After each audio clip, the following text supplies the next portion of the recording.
नमस्कार, आपण पाहत आहात आलमगीर न्यूज लाईव्ह 24। मुळामध्ये मी सर्वप्रथम इन्फिनाइटच्या चंदननगर म्हणजे पुण्यातली पहिली शाखा ज्या पद्धतीने एक भव्य दिव्य उद्घाटन केलं याबद्दल त्या संस्थेचे अध्यक्ष नवनाथ आवताडे यांचं मनापासून त्यांना धन्यवाद देतो, त्यांचे आभार मानतो।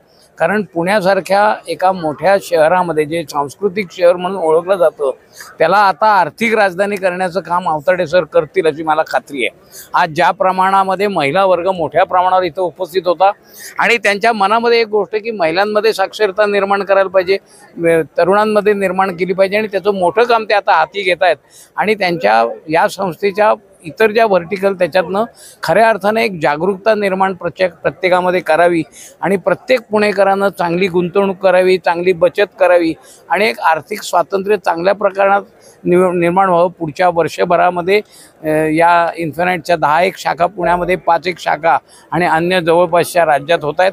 त्यांना मी मनापासून शुभेच्छा देतो आणि एक महाराष्ट्रामध्ये एक आगळं वेगळं आर्थिक साक्षरतेचं विश्व निर्माण करावं आणि ते अनंत विश्व निर्माण करावं एवढ्या शुभेच्छा देतो। धन्यवाद सर। इन्फिनिटी थ्रू जर इन्व्हेस्टमेंटसाठी जर आपल्याला कार्यशाळा घेण्यात आल्या तर आपण त्यात इंटरेस्टेड आहात आणि कशा पद्धतीने? निश्चित मुळामध्ये महिलांमध्ये जागरूकता याबद्दल निर्माण करणे आवश्यक आहे। आपण नेहमी आंतरराष्ट्रीय महिला दिन करतो पण महिलांना कुठलं स्वातंत्र्य देत नाही, तर महिलांना स्वातंत्र्य देणं, त्यांच्यात साक्षरता निर्माण करणं यासाठी सर्व राज्यामध्ये जेवढी जिथे जिथे जाता येईल त्यांच्यामध्ये त्याची साक्षरता निर्माण करणं, गुंतवणुकीविषयी जागरूकता निर्माण करणं आणि त्याला प्रोत्साहन देण्यासाठी मी निश्चित वर्तमानपत्राच्या माध्यमातून मी गेली 45 वर्ष काम केलं। मला निश्चित काम करायला याच्याबद्दल आवडेल। मी आपणहून आवताडे साहेबांना मगाशी म्हणलं की मीच तुम्हाला याच्यात मार्गदर्शन करायला, त्याला माझ्या कायम शुभेच्छा राहणार आहेत। मला इन्व्हिटेशन मिळालं इकडे प्रमुख पाहुणे म्हणून येण्याचं, मला त्याबद्दल I am very thankful to first mister Navnath Awtade ji and whole Infinite multi state cooperative credit cooperative society. आणि ज्या प्रकारचं रिबिन कट केल्यानंतर तिकडची शाखा बघितली, तिथे ती शाखा स्टेट ऑफ आर्ट फॅसिलिटीज तिकडे आहेत। एवढ्या पतसंस्थेच्या शाखेला एवढ्या प्रमाणात असं नसतं, बघायला मिळत नाही, ते इकडे बघायला मिळालं। दुसरी महत्त्वाची गोष्ट, जेव्हा आम्ही इथे आलो महालक्ष्मी लॉन्स खराडी इथे, आम्हाला खरं सांगतो आम्हाला वाटलं नव्हतं की हा कार्यक्रम हा एवढा मोठा भव्य दिव्य असेल आणि ज्या पद्धतीने त्या कार्यक्रमाची योजना, नियोजन आणि बाकीच्या गोष्टी केलेल्या होत्या हे अविस्मरणीय आहे माझ्यासाठी। मी हा कार्यक्रम कधीच विसरणार नाही। धन्यवाद धन्यवाद धन्यवाद। सर काय सांगतात पुण्याबद्दल आणि एकंदरीत आर्थिकदृष्ट्या सगळ्या बाबतीत पुण्याबद्दल काय सांगतात? पुण्याबद्दल, पुणे तिथे काय उणे आपण असं म्हणतो, पुण्यात सगळ्या प्रकारचे लोक राहतात, बुद्धिजीवी लोक म्हणून पुण्याचे असे जाणले जातात।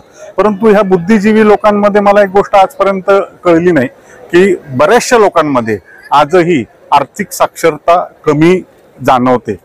तेच आपण म्हणतो की तेच इम्प्रूव्ह करण्यासाठी कदाचित ही जी उणी भरून काढण्यासाठी इन्फायनाइट ग्रुप जो आहे आताचा मल्टी स्टेट कोऑपरेटिव्ह आणि इतर ग्रुप्स आहे त्यांचे, ते उणीव भरून काढण्यासाठी कार्य करतील। आत्मनिर्भर भारताचं जे स्वप्न आहे माननीय पंतप्रधान मोदीजींनी आपल्याला सगळ्यांना दाखवलेलं विकसित भारत 2047 पर्यंत नेण्याचं, त्यासाठी हा आज जरी दिसणारा हा छोटा त्यांनी जो सांगितला तो स्टारफिश, तो इतका मोठा होईल भव्य दिव्य की तो पुण्याला नक्कीच बाहेर काढेल या सगळ्या आर्थिक संकटात। धन्यवाद।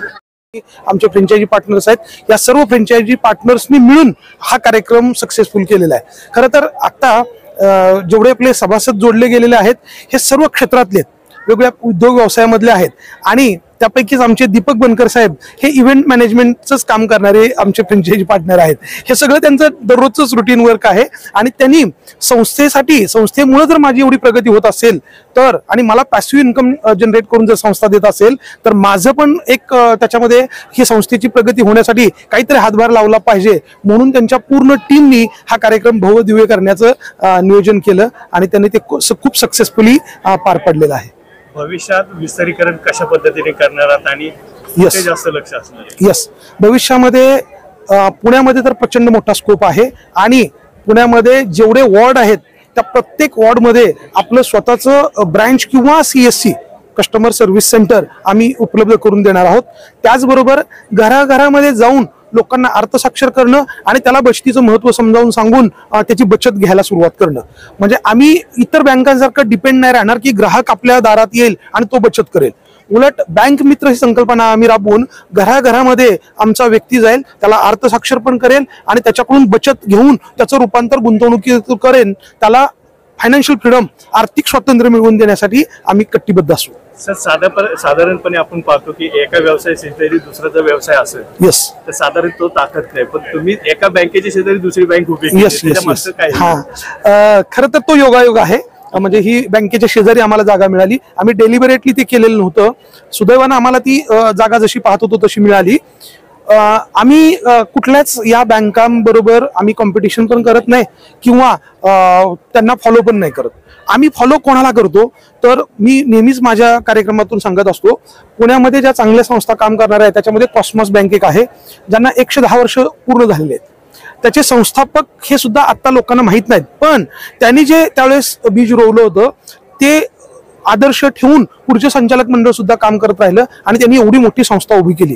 परवा योगागानं या संस्थेच्या ओपनिंगच्या निमित्तानं निमंत्रण देण्यासाठी मी ते हेड ऑफिसला गेलो होतो आणि ते हेड ऑफिस बघितल्यानंतर तिथलं ज्या पद्धतीने इन्फ्रास्ट्रक्चर त्यांनी उभा केलेलं आहे, एखाद्या प्रायव्हेट बँकेला लाजवेल अशा पद्धतीचं इन्फ्रास्ट्रक्चर त्यांनी उभा केलेलं आहे. म्हणजे आम्ही खूप मोठी प्रेरणा घेतलेली आहे. म्हणजे आम्ही सुद्धा या संस्थेपासून प्रेरणा घेऊन पुढच्या 5-10 वर्षामध्ये आमचं सुद्धा इन्फ्रास्ट्रक्चर त्या तोडीचं निर्माण कसं करता येईल यासाठी आम्ही काम करतोय. त्याचबरोबर पुण्यातली जनता सहकारी बँक आहे किंवा इतर सहकार क्षेत्रामध्ये काम करणाऱ्या ज्या संस्था आहेत त्याच्यामध्ये अमूल संस्था आहे किंवा पुण्यात महाराष्ट्रामधली वारणा संस्था आहे. तर अशा अनेक संस्था आहेत की ज्या आदर्शवत काम करतायत.